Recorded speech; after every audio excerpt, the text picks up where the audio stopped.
Sensei was a fluffy, wide-eyed kitten. Her fur was creamy white, like a dollop of fresh cream, with light caramel patches on her soft ears, her swishy tail, and her dainty paws. Her eyes were big and round and as blue as a summer sky, and she had the tiniest pink nose, perfect for sniffing out adventures. One sunny morning, Sensei was playing in her backyard garden. She chased a wiggly worm, pounced on a dancing sunbeam, and tried to catch a fluttery yellow butterfly. Whoosh! The butterfly danced away. Sensei tumbled into a big, leafy green bush. Mew, she sighed, shaking a leaf from her caramel ear. But then Sensei saw something new.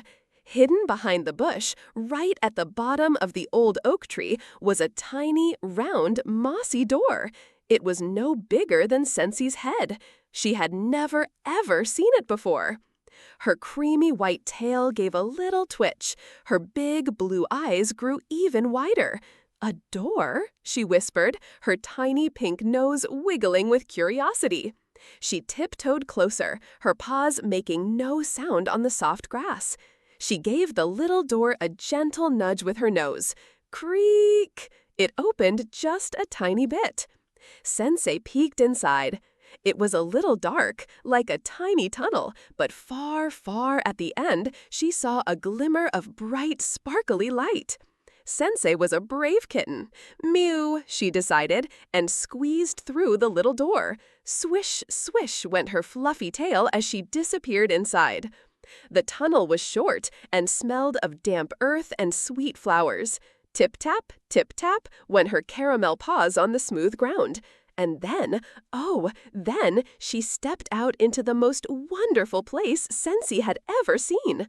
It was a secret garden filled with flowers that sparkled like tiny stars, even in the daytime. Bluebells chimed with a gentle ting-a-ling sound, and mushrooms with polka dot tops looked bouncy and soft. "Buzz, buzz, well, hello there," hummed a friendly voice. Sensei looked up. Hovering right in front of her nose was a plump, fuzzy bumblebee. This bumblebee wasn't just any bumblebee. She wore a tiny crown of a bright yellow daisy. "Welcome, little one, to Bumbleberry Glen," buzzed the bee. "I am Queen Beatrice." Sensei, a little surprised, but not at all scared, gave a happy meow. "I'm Sensei." "It's lovely to meet you, Sensei," Queen Beatrice smiled. "Would you like to see our garden?" Sensei nodded her head so fast her caramel ears flopped. Queen Beatrice showed her everything. There were raspberries that tasted like warm sunshine and dewdrops on leaves that shimmered with all the colors of a rainbow. Sensei watched tiny ladybugs painting new spots on each other's backs with berry juice, giggling all the while. She even played a gentle game of chase the thistledown with a fluffy caterpillar. Queen Beatrice offered her a sip of sweet nectar from a big golden buttercup. Yummy," purred Sensei, licking her whiskers. Sensei had so much fun in Bumbleberry Glen, but soon she noticed the sparkly light from the tunnel entrance wasn't quite as bright. It was time to go home. "Thank you, Queen Beatrice," Sensei purred, rubbing her head against the queen bee's fuzzy leg. "Buzz by, sweet Sensei. Please come and visit us again soon."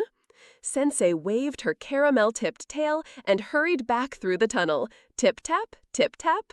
She squeezed back through the little mossy door. Click! It closed softly behind her. She was back in her own garden. The sun was still shining, the yellow butterfly was fluttering by the roses, and the big leafy bush was just a bush. Sensei looked at her paw.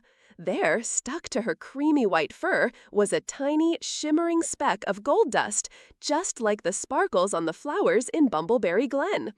Sensei smiled a sleepy kitten smile. It wasn't a dream. She had a secret, wonderful place to visit. She curled up in a sunny spot, her tiny pink nose twitching, dreaming of sparkly flowers, friendly queen bees, and her next adventure through the garden gate. If you enjoyed the story, please like the video and subscribe to the channel. If you enjoyed the story, please like the video and subscribe to the channel.